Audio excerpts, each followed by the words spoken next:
I've always enjoyed the learning process, whether it's picking up the cello and trying to get as good at playing the cello as possible, or picking up Chinese and setting that goal that I want to be able to read Chinese books and speak Chinese with a good accent, or just do the best that I can at everything. I think that the combination of wanting to push yourself to achieve at a high level and truly enjoy the learning process is something that has made it fun for me throughout my education and the beginning of my career at Standard Chartered.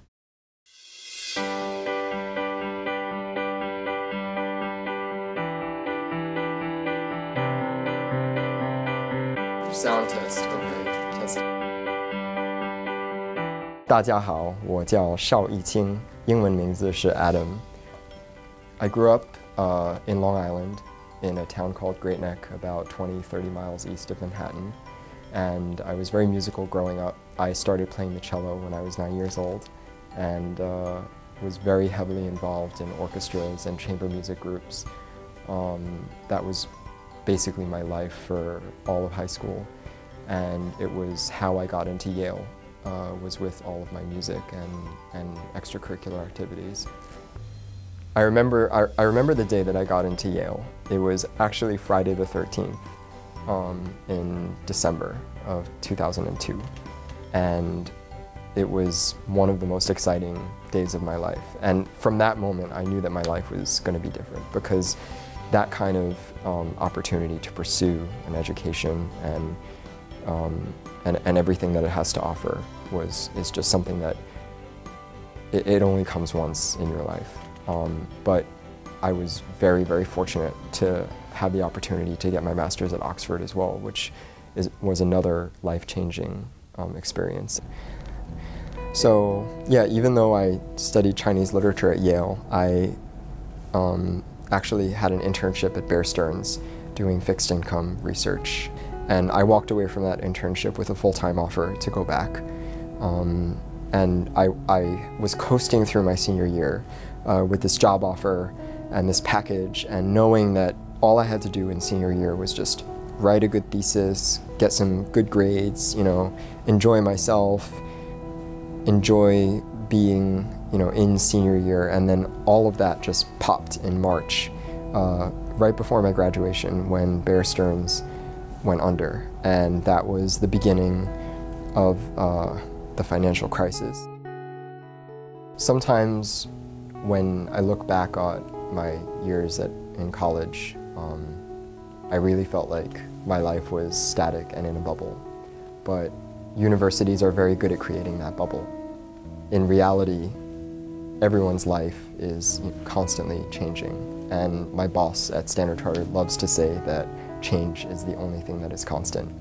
So being adaptable and being ready to adapt, expecting that, and figuring out how to get around tricky situations is probably one of the biggest factors in having a happy and successful life, whether it's in your career or in your family or anything. I think that sometimes things happen and they might seem bad at first, but in Chinese there's an idiom called 塞翁失马, which is a story of a man who loses his horse, but it turns out to be a blessing in disguise. And graduating from college and finishing up university and looking for a job, that might be one of those moments for you. So, and it was for me. University is not going to give you the answers. It didn't give me the answers, and you're not going to get the answers in the first couple of years out of college either. But it's important to think about your years at university and what you studied, if you liked it, are you good at it?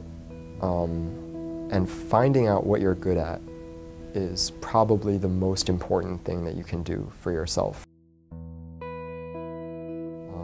And everyone is going to have a different palette of colors that they paint their life with. And these are my colors, but every single person has strengths that make them who they are, and finding out what that palette is and enhancing it and just doing it to the max is, I think, what every successful and happy person has figured out how to do.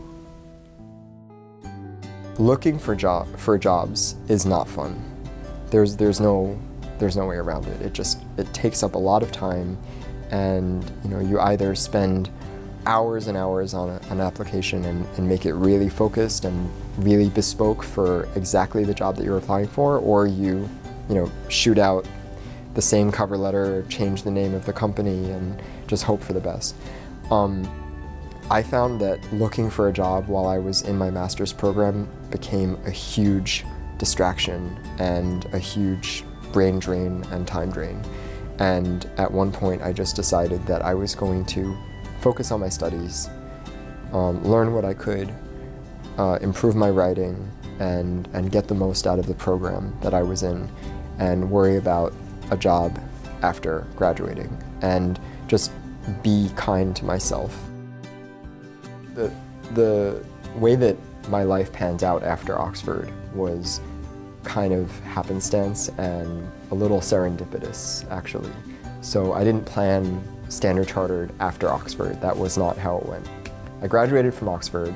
I traveled in Europe for a bit, which is what a lot of people do, take advantage of the summer, see some stuff, buy some time. I got back to New York and I just hit the pavement applying for jobs. I did a few internships, actually, something in New York. I worked in Beijing for a couple months. I ended up going to Shanghai to work for an investment company there. And all during that time, I was applying for Standard Chartered IG program.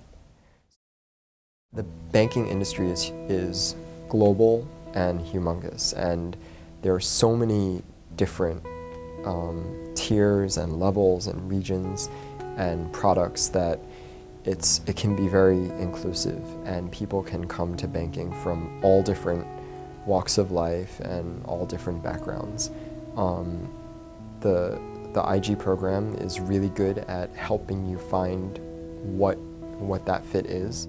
In the first few years, banking is about a couple of things. It's about the building blocks of the product that you're working with. So for me, it's bonds and ratings. But it's also about discipline and an approach to doing things, a way of thinking, a way of communicating. And it's almost like learning a craft. And it's not shoemaking, and it's not, woodwork, but in a way you have people that are a couple of years ahead of you teaching you the basics. And then as you learn the basics, you immediately start teaching the interns or the junior people that come in under you, and you continue learning. So it is a little bit like an apprenticeship. I think that coming off of the IG program and going into a junior role is extremely humbling, because you're around professionals that have been doing their product or doing stuff in banking at Standard Chartered for decades, and they have really impressive credentials and really impressive stories to tell, and you just feel like a complete beginner.